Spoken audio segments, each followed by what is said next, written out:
এঁচোড়ের ডালনা তো বানিয়েছেন, একবার এঁচোড় দিয়ে কোপ্তা কারি বানিয়ে দেখুন, অপূর্ব লাগবে গরম গরম ভাতের সাথে। রান্নাটা করার জন্য ছোলার ডাল ভিজিয়ে রেখেছিলাম 4 থেকে 5 ঘন্টা। ছোলার ডালটা বেশ বড় বড় হয়ে গেছে ফুলে। এবার জল থেকে তুলে মিক্সির জারে ছোলার ডালটা সামান্য জল দিয়ে একটা পেস্ট তৈরি করে রেখে দিলাম। এঁচোড়টা প্রেশার কুকারে 4টে সিটি দিয়ে নিয়েছি, তার সাথে 2টো আলুও সেদ্ধ করে নিয়েছিলাম। সমস্ত কিছু হাত দিয়ে ভালো করে ম্যাশ করে নেব। এবার দিয়ে দিচ্ছি ডাল বাটাটা। আমি ডাল বাটা দিয়ে করছি, আপনারা বেসন দিয়েও করতে পারেন, তবে ছোলার ডাল বাটা দিয়ে করলে স্বাদটা ভালো হয়।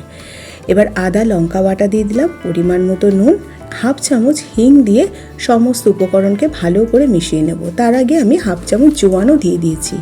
এবার ভালো করে হাত দিয়ে ম্যাশ করে নিচ্ছি। এবার কোপ্তার আকারে করে নেব। আমি লম্বা লম্বা করে করছি, আপনারা আপনাদের ইচ্ছে মতো শেপ দিয়ে তৈরি করে নিতে পারেন। কাজু আর পোস্তটা ভিজিয়ে রেখে দিয়েছিলাম। এবার একটা মিহি পেস্ট তৈরি করে রেখে দেবো, পরে রান্নাতে আমি ব্যবহার করব। কড়াইতে সর্ষের তেল দিয়ে দিয়েছি। এই কোপ্তা সর্ষের তেলে করলেই কিন্তু স্বাদটা ভালো হয়, আপনারা চাইলে সাদা তেলেও করতে পারেন। এবার গ্যাসের ফ্লেমটা মিডিয়ামে রেখে কোপ্তাগুলোকে ভেজে নেব। একটু বেশি লাল লাল করেই ভাজবো কোপ্তাগুলো। আর উপর দিকটা একটু যখন শুকনো হয়ে আসবে তখনই খুন্তি দিয়ে উল্টে দিতে হবে। আগে উল্টে দিলে কোপ্তাগুলো ভেঙে যেতে পারে। কোপ্তাগুলো লালচে করে ভাজা হয়ে গেছে, কোপ্তাটাকে তুলে নিলাম। একই রকমভাবে সমস্ত কোপ্তাগুলো ভেজে নিয়ে ওই তেলের মধ্যে তেজপাতা, শুকনো লঙ্কা, গোটা গরম মশলা আর গোটা জিরে ফোড়নে দিয়ে দিলাম। ফোড়ন থেকে একটা মিষ্টি গন্ধ বেরোতে শুরু করছে, সেই সময় 1 চামচ আদা আর লঙ্কা বাটা দিয়ে দিলাম। আদা লঙ্কাটাকে দিয়ে 1 মিনিট মতো নাড়াচাড়া করে নিয়ে একটা বড় সাইজের টমেটো দিয়ে দিলাম। হাফ চামচ নুন দিয়ে দিলাম টমেটোটা তাড়াতাড়ি নরম হয়ে যাওয়ার জন্য। টমেটোটা নরম হয়ে গেছে। এবার কিছু গুঁড়ো মশলা দিয়ে দিচ্ছি, ধনে গুঁড়ো, কাশ্মীরি লাল লঙ্কার গুঁড়ো আর হলুদ গুঁড়ো দিয়ে সামান্য জল দিয়ে মশলাটাকে ভালো করে কষিয়ে নিচ্ছি। আগেই নুন দিয়েছি, আবার কোপ্তাতেও নুন দেওয়া আছে, পরে নুনটা চেক করে নুনটা ব্যবহার করব। মশলাটা সুন্দর করে কষানো হয়ে গেছে। এবার কাজু আর পোস্তটা যে পেস্ট করে রেখেছিলাম সেটা দিয়ে দিলাম। গ্যাসের ফ্লেমটা লোতে রেখে নাড়াচাড়া করে ভালো করে কষিয়ে নেব।